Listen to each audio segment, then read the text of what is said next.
ولا ایوار باش گهدار و تماشاوانین بویر اف ام هون بخیر هاتنه دخلک کنوداش برنامه پیوجویا کوچبرکی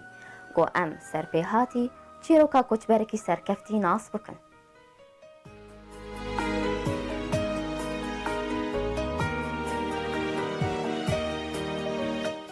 هر چهارشنبه اف برنامه وید ساعت 6 و نیوی ایواری ده بشێوەیەکی زیندی بێوەشاندن میوانێمایە ئیشەب ڕۆژنەمەوان و بێژەرێ رادیۆیا سوێدی بەشێ کوردی برێز ڕەڤەند شێخۆیە.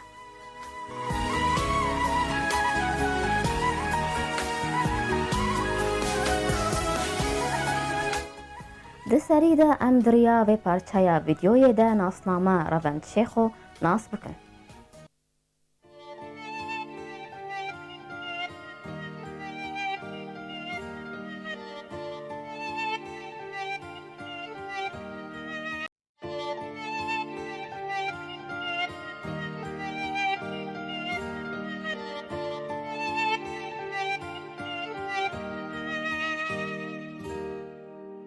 دەم باش ئەز ڕێڤەند شێخۆمە ji Qamişlo niha li bajarê Helsingborî li Swêdê li başûrê Swêdê ez dijîm. Ez wek rojnamevan peyamnêrê radyoya Swêdê ya fermî kar dikim Space Radio. Ev 11 salên ez ji Qamişlo koçberî Swêdê bûme. Îro dibim mêvanê programa pêvajoya koçberekî di bûyerê de em ê hinekî ser vê meseleyê biaxivin. Mesela jiyara me li Swêdê çawa bûye, mi çi gav avêtin li vê derê karê min ha çawaye, kar û projeyê berê ez tê beşdar bûm çawa bûn. Bihêvî min ku hûn li programê دەما تا خۆش بێ برێز ڕەڤەند تو بخێر هاتیە. Em baş gelek spas xêrdar bî. سپاس. ئەم لەسەر هەیە میوە لە ڕۆژئاوا بئاخەڤن و بتایبەت لە باژارێ قامشلۆ خوێندن ژیان و خەون و خۆستەک. بله پێشی gelek spas li ser vê programa xweş bi rastî tişekî xweş e dema ku kesek ku ji Qamişlo jî derketin hîn jî girêdana wa Qamişlo hebe hûn dengê me bigînin milletê me li wir. Ez di 1993 li Qamişlo çêbûm mij xwe li mala Mihemed Şêxo dibêje ez kurê Baha Şêxo min mala Mihemed Şêxo li vê derê mezin bûme. دبستانا پێشی ینی مەدرسە ابتدائي من الشريف فرادي من قەداند و پاشێ لە لیوا خوێندنا ناوین یاژی ئاعدادی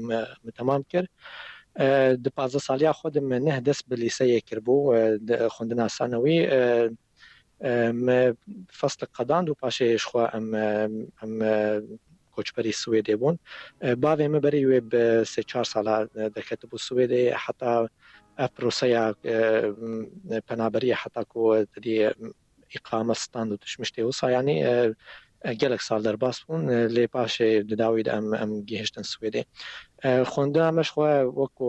wê demê berî ev di 2009 de bû em hatin Swêdê an jî yanî berî ev bûyerên Sûriyê bûn. Wê demê ez bawerim çixêse mirov yanî armancî wî hebûna jî xewn û wek dibêj timûhê wî hebûna jî dîsa jî belkî ew imkaniyê zêde tinebûn ji ber ku tedî Kurd di wê rewşê de bûn yanî tu çixêse te serê xwe bilind bikira jî dewletinekî serê te dadixist. Lê dîsa jî me dixwast em xwendina xwe temam bikin û tiştekî ser bixînin yanî. بله. هون di kîjan salê de koçber bûn؟ 2009 de meha çara em hatin Swêdê. و سوێد هەلبژار بەرگوتە دەبێژە باوێ te li Swêdê bû. Berê xwe dabû berî.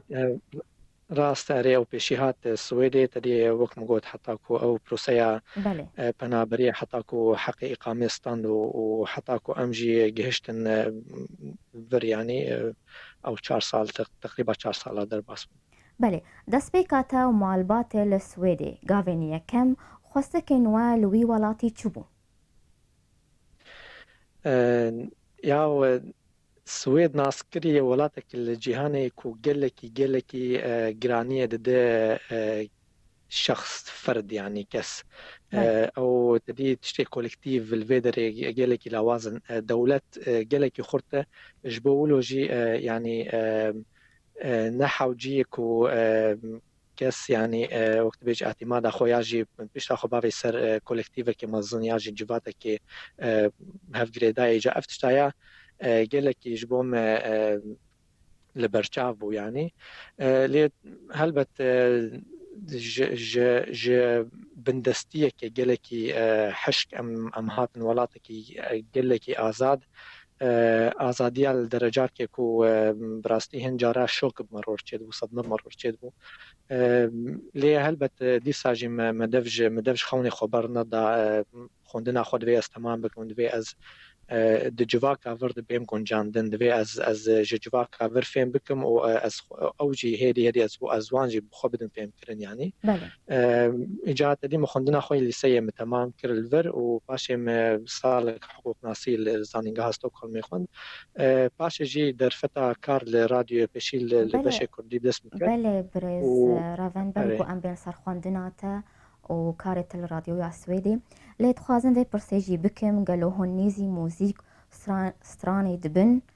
شخوا مالباتا وان افدارا ماميتا نمر محمد شيخويا وبابيتا جي هنرمن بها شيخويا اري يعني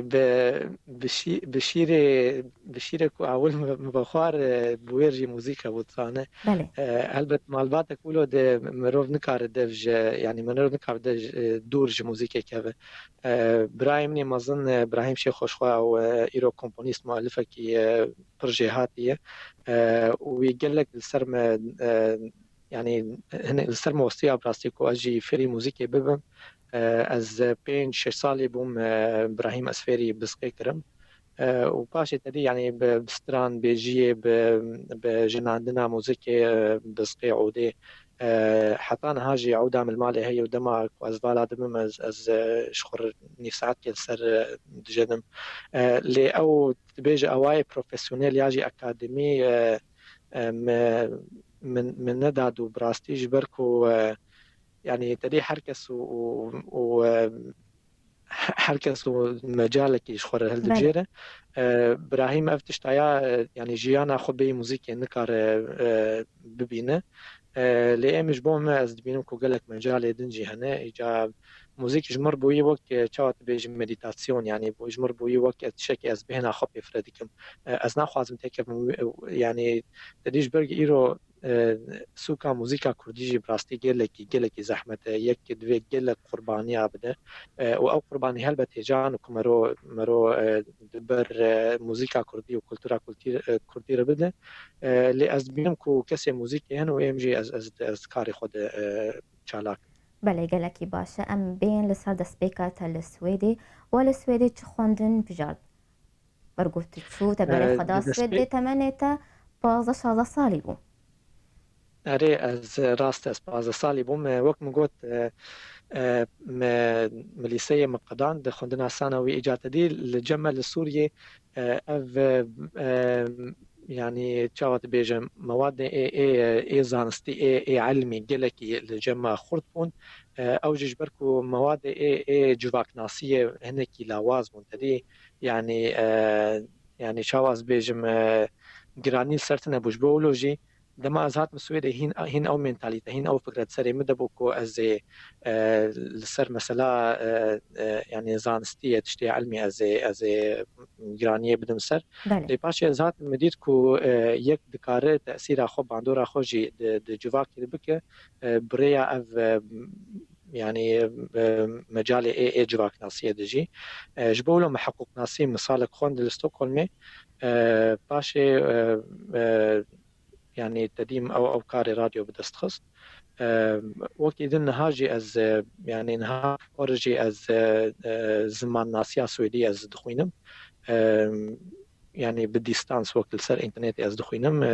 بله وقت نجي من قالك خوندني خود بر كار كريه يعني حر دماكي از دبينم كو يعني كاري مدب مونوتون از خوازم تشكي زيادة تربكم ويدا مي از دبينم كاتش در فتن تشو خوندن هانا مرو كار بر كار بك از دوا خوندنا هل دبجين بله وقت ما انا قلت يعني ريج ميري حتى ما برسي بكن شال انو از تقلق بخوندنا زمان خوندن ناسيا سويدي بجارتيا ليت خوازم دسبيكا تبليبونا تل جواكا سويدي تشاواهيني وي جواكي بو جواك نو بو لسرتا جواكك أوروبي نو بو لسرتا اره يعني مروف جواکا کو استه ده بومودمي از جوه ده هاتم بجواکا سويدي ربده بيوان يعني فرقا جلكي بله جدابون جلكي مازن هنتانه از براستي دورده هيدي از بكتنا از كتم نافا هن كوماليان دليفر هابون كوماليان جواكي هنك سياسي بونجي دور از چاوت بیجه براستی وگو کردین لور اکو دماغ وال سویده چه ببو یاجی گلک خورتین کرد کلوه درش دایک بونه وکو وان آلی کاریام کرد کو از بسر جواق سویدی وبم سویدی بخوا و آلی کاری ندان متصانه جبر کو انسان کرد يعني دماغ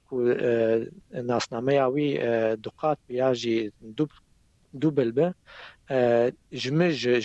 ji Kurdê ku ne ji Kurdistanê jî hatî fêm dike û ji Swêdiyê ku bi aslê xwe jî Swêdiyê fêm dike. Îca danûstandina wî hinekî nermtir dibe, hinekî bêhtir pedagojîk di meselê de heye, hinekî bêhtir terbe wî mesela dizane. Îca bi nêzîkbûna Kurdên ku li vê derê demak baş li vê derê bûn ez bûlo jî nêzîkî civaka Swêdî bûm û min dît ku mecal hene yani heger yek bixwe înîsiyatîva bigire yek bixwe badîrel cemûyî hebe مجال دوی جواکی دیگه که وقت بله مگود آزادی جد دوی جواکی دیگه که هی مرو آواین جدا یعنی چالاک به بله تو هینی جواکا سویدی بو گلورولا جوانین کرد لسویدی چاوایا جوانین کرد لسوید براستی ایرو لسر همه استا لسر همه قناغا انسان کرد تین دیتن آلیه سیاسی ده دورا شش هفت پارلمان کرد سوئد ده هنه ده پارلمان سوئد ده هنه لسر استا روزنامه‌بانی گلک روزنامه‌بانی خرد جهاتی نافدار یک جوان مثلا في سالی روزنامه یا جی خلات حری بلند یا روزنامه‌گری لسوئد ورکر لسر مثلا جواز بنشان وگری سر مثلا چاندید آلیه موزیک ده ده همو استاد وقت مگوت الفيدري جوان وكسن كردكو بتمني خواه بچوك ياجي مزن بن لفر باندورا واقلكي هي براستي وافتش جبو ما وقت يكي كردكو نهاتي سويدي دخوازب بسر جواكي الفبه افتش يا قلكي الكاريا مكركو ازكارم خدوان ببينم واز ببينم كو افك ساناجي دعيني الشرط ومرجن كو استد هاتم او جهات انفر وقافن قلكي باش افيتن جبو مجي بوك ارمانجك بو حافزك وكو ازجي للسرخو بسكنن بله سرکفتن جبو تا و جبو جوانین کرد لسویدی سپاس چما گلو پر بش بجارتنا تا گوهن بخوینن و باورنما یاوان بستینن آرمان جی چبو تو دبیش تا گلک بش بجارتنا بريز رافند اري از براستي خوندن وشيانه ما بوك موزايكا كي تزانه بيشي ما حقوق ناسي مهالبجار تجبركو بنارينا ما قانون ودستور ولاتكي بله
ببورا بريز رافند دنگيتا قطبو اري نا بروبليم خوياي انترنت خد بله اره از نزانم به جکوی در قطب براسیلی از گوتنا خوش بشید و گرینم بکرتی تدی حقوق ناسی یعنی جواکی بیاکی در ناسین و دبو وک مريكا جواكي باش جي اسبر روجنامه‌گریه و بومدی کو روجنامه‌وان لسویدی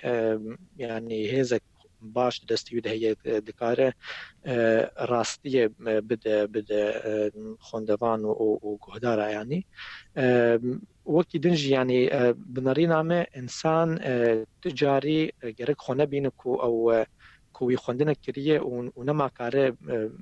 فێری بهتر تشتا ببێ ینی بناری نامە هەر کو یەک ینی پرسپەکتیڤێ نه وەرگرە هەرگ یەک چاوات بێژ کۆشەیە نه لە تشتا بنەڕە و بریا خوندنێ کارە بە بچاوێکی دن لە تشتا بنەڕە دکارە بریارێ ڕاستتر بستینە دکارە مەسەلا باندۆرێکی باشتر لە جوواکێ بکە اش بولوجي از باورم حتاكو امكانها مهبه حتاكو شيانا مهبه وحتاكو درفتها به از يعني جبر ور از خوندن جدا بكم جبرك يعني اف ازادياكو اف درفتها هاكو سويده هي براستي جرك مرو باواي كي بچوك لينا نرو جرك مرو براستي جي يعني لسر بسكنه بله لراديويا السويدي بشي كردي هي أم لسرفي راديويي بآخذن دامزرندنا وينا وأرمان جنوي بس از خوازم بدم دیاکرن من الراديو السويدي من البشي كردي دس بيكر لانها از باواي كي سركال البشي السويدي وعربي انو تشيا كاردكم وهند ماجي دماكو مثلا بيوستي تشبه از البشي كردي از كاردكم بله هناك بحث بله بريز رابن اتخاذن تلسر راديويا السويدي هناك بآخذ راديو از ديكم بناف سفاريس راديو راديو بليكس انا بين دولتي ببوجيا دولتي اف راديو كاردكي وجبولو ج آلين تجاري ياجج آلين كومرسيال دور يعني روجنامه‌گری اخو یاکو ام دکن تکس نکار تدخلات بک تکس نکار بریار بدک ام چه مجاره بکن ام چه بابت اهل بجيرن اجا اف راديو بشه وی نوچه نبی ایکوت بشه نوچه ای حری مزند اسکاندیناویا دیه و احري بي باورجي يعني دما كونو تشيا كش ايكو درتكبه هر کس زانكو ابنو تشيا صدي صادر استقينه و كاركي جلكي باش سرهاتي كرن ام باش ياجي بينج ريداكسيون ياجي بينج بشين اي نوتشيان بزمان دنن بله اف زمان شنو عربيه كردي يعني سوراني كرمانجي انجليزيه صومالي وفارسي وداري زمان كل افغانستان بتي اخواندن اجا اف حربينج ريداكسيون هناك ونوتشيا بزمان دن جغيني سويدي بلافدك وباش كردي اگر ام سر بسكنن از باورم جسالا نوت نه یاجی 10,000 هاتی دام نزراندن بإنيسياتيفا كاك ناصر سيناك وحتى أنا هاجي الراديو كاردك وجي حردو زارافانو تشيا بلافدكي بكرمانجي وبصورانيجي بله وان كان جيت تفلي كاري في راديو يبون از نشاش هيفا دوا 10,015 يعني هما نزيك دبه 6 سال بله هو دكيجان بشي كاردكن تسبيكي تقول بشي كردي وأنا ها اره دسپیکر ده ملبشه کردی دسپیکر پاشه تبلیبون همه دهن پروگرام سویدیجی نوچه سویدیجی چه بو پاشه يعني مج سرکشی رادیو نگوت بو کو از عربیش باش دزانم لی پاشه جوار دیار بو کو از عربیجی از عربیجی کارم کار روزنامه‌گری بکم دس عربیجی کری جانها او کارمنی سرکی تری از پیامنیر باشور سویدی ما هرمك جرد بين سكونه از جوی در نوچه کل باشور سویدی چید من به عربی و سویدی از راد گهین بله هون بيجرن چه شێوازە بەرنمەیان هون پێشکەش دکن براستی پروگرامی ما ده اف ام دتننه لبلی ام لسر روپل يعني مال پرامه هي اجادور ده ام ريبورتاجن هم كرت هم جی درشتر ام بلاف دکن اف يعني او مجارنا دكارن بهتر جواکینه یعنی چل جواک سویده چه بتدی گلک دوان سالی داویت گلک مثلا پنابر هاتن سویده که افتشتایا د جواک د چاوات دیتن پروسیا گونجاندن یا بله اندیماج چاوایه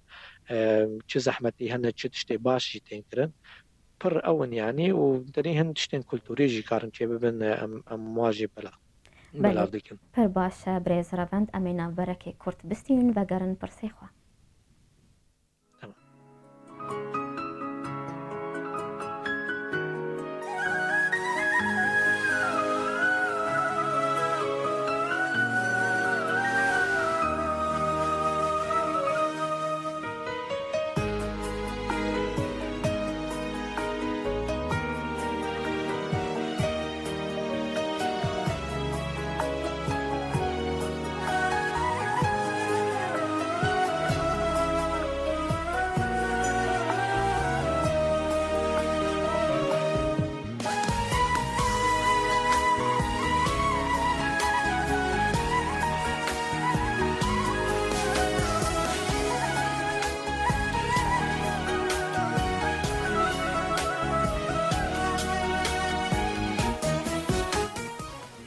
جارکێدن ون بخێر هاتنن گۆهدا و تەماشەوانین بوویەر FM divê xelekان û de ji bernameya pêvajoya koçberekî mêvanê xelekame rojnemavan bêjerê radyoya Swêdê Revend Şêxo ye. Carkêdin tu bixêr hatiye Birêz Revend. gelek spas xêrdar bê. Spas. Wek bêjer wek hêner hûn çawa gavên yekem ji rakhandina Kurdî ya li Rojava dişopînin. براستی تشتکی جیه کیفی گلکی کو گاون گلکی باش هاتن کرن جش گاوا کو اف مثلا سوریه دست بکریه از بچاوکی گلکی پوزیتیو از وان گاوا دبینم ددم که ولو کورت براستی کو یعنی مدیایا کردی ل روجاوای کردستان کاری بوی خلصر عرضه یعنی فرض بک و به بلاف کرن گلکی باش کاری خوبی که تشکی براستی از یعنی از نباورم کل تدوری که دنیا به یعنی به قاسی و به دما کرد هات بکرن. بله. پروژه پلانین روند شیخوید پیش روزی ده چی بن؟ براستی اگر مزانی باویش مرگله کی خوشبختانه لی البته کارم روزنامه‌گری و بردوام به از بینم کاری که گله کی خوشه کاری که یعنی داریم رو هر روزه گرک لسر بابته که نه بکوله و مرو تشتی نه فیر ببه او تشتایا اجمر گله کی یعنی الشخصیت عم جیته و تشکی از بینم کوفیده جی لجواک دیگه لیوکیدن از ببینم چه خوندن وکیدن گرینگ جبوم بالکش هبن از ایوان خوندن عجیب کم بله. و یعنی اف پروژه ای برچاو از باورم دوید میدی یعنی گلت شکی ولو برچاو تنیه و بو خوندنات آزانگهی دی چواب که تی بردوام بکه؟ چوا؟ خوندنات آزانگه سویدی البته خوندن همه وقت مشتر گوت نه خوندن کو از البر کار خود کم حتی هیوا ششای گرک از باورنامه آویجی بستینم شکی گله کی باکیش براستی زمان سویدی یعنی ما أصلك نقول بلند تيد قدان دي يعني زمان من سويديا زبينم كوك شيء يعني براستيجي وقت مشتاقو قافك باش متيد قدان دي إجابات شيء كازي ببينم برحم مجيم شو خندني تخوازه از الگور ويكير سركفتنش بوتا بريز رفند وەک جوانێکی کورد شیرەتاتە جوانین کوردرە یین بەرێ خۆدانە کۆچبەریە چییە؟ بەێ پرسە گەلێکی خۆشە بڕاستی یعنی هەلبەت ئەس خۆشکەسی و چێتر نابینم کا شیرەت بکەم لێ ئەسکارم تشتێک و یعنی تەجروبە یاخوا ئەس فێر بوومە ئەسکارم بە کەسێدن پارڤە بکەم ئەو ژی مەسەلە چییە؟ گەلێک کەس تێن ڤەر بنەڕی نامە دەترسن کو يعني هەگەر تێکەون جڤاکە سوێدی زێدە خۆ جڤاکە سوێدی بکونجینن بەلکی ناسنامەیە خۆی کوردی وندا بکەن زانێ لێ ئەف تشتێکی نەممکنە ئینسان دەماک و ئەف قەیسکە ساڵ لە وڵاتی خۆکەریە و هەلبەت نها بپێشکردنا تەکنیکێ ینی حرتم دانوستاندن بە لێتر یاجی بە کەسێژ وەلێتر بەردەوامە ئەو ناسنامە کوردی وندا نابێ ئیجابناری نامە گەرەک یەک نەترسک و پشتی چەند ساڵان خۆ بەشێک ژووی وڵاتی ببینە یعنی ئانا ئەس خۆ دبینم سەدی سەد کورد و ئەس دبینم حتای تا ڕادەیەکیژی ئەس سوێدیمە و ئەف تشتایە گەرەک مەرۆ چاوێکی ترسدار لێنە نەڕەتزانێ يعني هنا كانت بيجن دبي يا أوروبي تخوازن كمرو دفج ناسنامة يا خبر ده بنارين عمه يعني الجو تجربة ما بتشتكنا راسته از نمونه كي بيجمنها حوالا عمه سويدية كوريمجي نيب كرد ونيب سويدية تسانه إجال بيش دبستان الروضة ويروجيك مناسكر كو ما مستيك كوريم كرد هي إجا ما مستين دن جوي ما مستيع كرد خواست كو بكوريم بس كردي رب آخر تسانه جبوك أو بشي كردي الجمعي هي جبوك وندانه به بله إجا أوروبي بخوجي يعني قالكي السروان جوار تشكي قالكي مهمك ويك ناسنامه خوندانك جبرك ناسنامه تي كردي خرط به ناسنامه تي سويدي جهدي هدي خرطر دبتسانه دماكو اساس بنجا خرط به تكار السروي اساسي تشتن قالكي باش لبك اجا شيرت عمه ياجي خستن عمه جوان كرد وكيدن يعني كرد باوايكي قشتي او كو نطرسن كو خود ولاتي نهده گونجه بکن كو لكار بقرن زمان گلکی باش فير ببن اف تجربه كو مرو قارل ور بدست بخينه دكارن د پیش روجه ده فده کی گلکی مازن لولاتي مجيب كد روج آوا بکن بله شرطن گلکی باشن بريز روند چند ناو و دور و جه بیجم و هون کاربن بیک گوتنه بر سواوان بدن قامشلو تمام بقولتنك يا قلتي زحمات بسلام صانع قامش له أزبيجم دل محمد شيخو ناس نامه يعمل تاخا غربي بالآمين سترانو موزيكا كردي دل مش بو قامش له غت أزبيج على بيجم خوي نامه راك هندنا كردي